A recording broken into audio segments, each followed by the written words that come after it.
Hey there. What is going on, people? Welcome back to my Vault Hunters 1.18 starter guide. Today, we are going to be taking a look at researches, explaining what some of these researches do, and giving you my recommendations on which one you should choose first from each of the research categories. Now that that's out of the way, let's begin.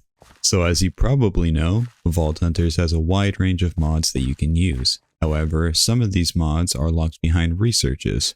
In order to gain access to these researches, you must obtain knowledge stars. All researches are divided up into 8 categories and range in the amount of knowledge points required to unlock them. Some require only 1 or 2 knowledge points to unlock, and some you can't even unlock until you've unlocked a different research. Also, the cost to unlock a research goes up every time you unlock a research in the same category. Roberto apparently calls this the curse of knowing too much. To give an example, Create, Botania, and Mechanism all cost 6 research points to unlock. Since they are all in the big mods category, when I unlock Create, I raise the cost of all the other mods in the category by plus 12, meaning Mechanism and Botania now cost 18 research points. And now, if I unlock Mechanism, Botania will now cost 30 research points. Don't worry though, not all of these research categories go up by plus 12 with each new unlock. The only research categories that don't follow this rule is the storage category and the quality of life category. The storage category will increase the cost of researches by 1, but only after 3 researches have already been unlocked in the category. And the quality of life category doesn't increase the cost of other researches in it, no matter how many you unlock. Given all this, you'd of course want to make sure that you choose the researches that will be the most useful and the most cost effective, which is why I'm here. And so, I'll be choosing the best first mod from each of the research categories and do a quick overview of what they can do. Starting off with a simple one, we got the looting category. Now, out of the wide variety of options you get from the looting category, I can safely say that you will want to go with pouches.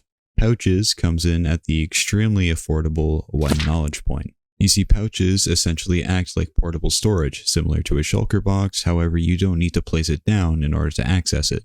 Pouches have customizable perks in the form of craftable upgrades. The stack upgrade allows you to hold more items per slot in the pouch, which is always useful for certain quantity items like vault bronze or carbon. And the pickup upgrade lets you send items directly into your pouch when you pick them up. Using a magnet, you can sort the items in a chest, then drag Ctrl plus Q across the items and they will automatically appear in your pouch instead of your inventory. The pouch itself is also customizable. You can change the color of it using dyes, you can make it so that certain slots of the pouch only accept one type of item, etc, etc. It is an overall very useful mod and a must-have for any Vault Hunters player. Moving on over, we have the storage category. Now I know I'm going to be absolutely flamed for this, but I think going with Simple Storage Network first is the best play. For 2 knowledge points, you get a digital interface that can view the contents of inventories such as chests, barrels, shulker boxes, whatever. This is done by connecting link cables to a storage network route, which can then be connected to a storage inventory or a storage request table.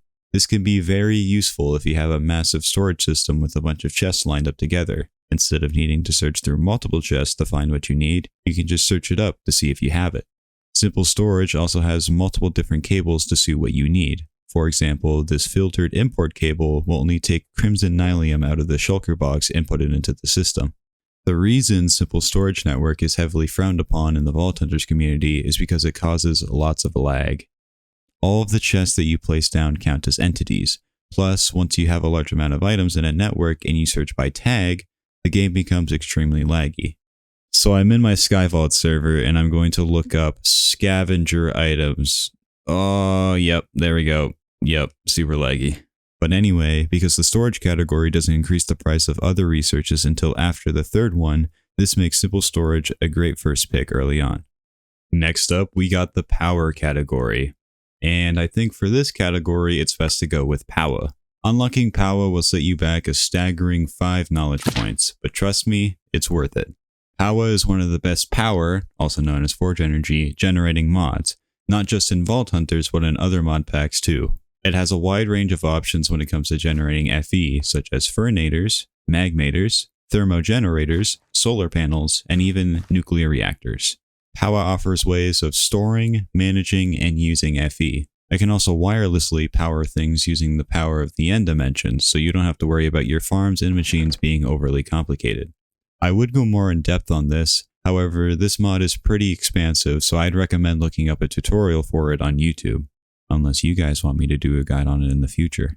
But yeah, first pick in the power category, you'll definitely want to go with Powa. Alright, here we go with the big mods category. All of these mods are really good, and they have their own strengths and weaknesses, but I think the best first pick out of all of these is Create. You really can't go wrong in Create. It's a very useful mod, and it's especially useful in Vault Hunters. You can make giant farms that collect countless amounts of resources. You can make a machine that will duplicate the amount of chromatic iron that you get from raw chromatic iron. You can bulk wash a bunch of concrete powder into concrete, bulk smelt all of the chromatic iron dust into chromatic iron ingots, bulk smoke all of your vault steak into cooked vault steak, and bulk haunt your cobblestone into blackstone. As you can see, Create offers plenty of utility for only 6 knowledge stars. One of the best things about picking Create first is that you don't even need force energy or any power to run it. All you need is rotational force that is already included in the mod. Also, getting started is pretty easy to do because of the relatively cheap cost to build basic machines. Now, if I were to sit here and talk about the ins and outs of Create, this video would be 2 hours longer, so to save yourself from that, I would look up some guides for it.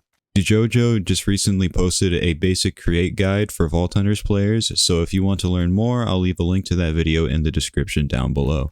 Now we will move on to the quality of life category. Pretty much any mod in this category, except for trash cans, is good, but as for your first pick in this category, it really depends on what kind of a player you are. Waystones is a great way to travel long distances in all dimensions outside of the vault, and it works exceedingly well in a multiplayer setting. However, the Vault Compass is a really useful tool to have in the vault, especially if you tend to get lost a lot. I think overall the Vault Compass is a better first choice between the two. The fact that when you go into a vault, you can completely forget about marking your way back and just focus on looting makes this a great research to grab first. Also, the recipe for the Vault Compass is really cheap, and if you are skilled enough or you just have casual mode on, you'll never have to make another one ever again. Next in line, we have the handling category. Now, instead of me trying to explain the witchcraft that is modular routers, I'm going to hand it off to our resident modular router spokesperson Hellfire Mage to convince you all on why modular routers is the best first choice for the handling category. Take it away, Hell. Did someone say modular routers? I am so down to show you modular routers. So first thing I did is just whip up this little thing here. It's a really simple contraption. All it does is it turns stone into cobblestone. Pretty easy. It just pulls the stuff out of here, places it, breaks it, sends it over here. Doesn't seem super exciting until, of course, you use other blocks, like diamonds. And you just end up breaking the diamonds automatically. But that's just the nice basic stuff. We want something a little bit more advanced, like making an entire game show where pretty much everything runs on modular routers. Hitting secret buttons and having modular routers send down specialized keys onto the platform. Making a door that uses these keys to magically lower into the ground using modular routers. And of course, hiding those modular routers as different types of sand. Or making a pit that's actually gonna kill Elite when he tries to hide in there. Modular routers is fantastic, extremely versatile, and one of the best mods that you can unlock in Vault Hunters. Pitch meeting, over. Thank you, Hell, for doing that little bit for me, but now let's move on to the production category. And this is a really tough choice between mob spawners and botany pots. You see, both of these researches are very expensive. iSpawners allows you to craft a survival spawner, which allows you to spawn any mob at a very fast rate as long as you have the spawn egg for it. But you usually need to have another mod accompanied by it, like Dark Utilities, so that you can efficiently keep up with the spawn rate. Also, to craft a single survival spawner, you need 8 black chromatic steel ingots, that is 4 in the base crafting recipe and 4 more for each cage piece, 32 cage dust total, which by the way is a 1 in 10 chance of dropping when you break a non-fizzle spawner, and then a whole entire echo pog. On the other hand, you have Botany Pots, a mod that allows you to put any plant or crop you want along with the appropriate soil in these little pots, and it will slowly but automatically farm that plant.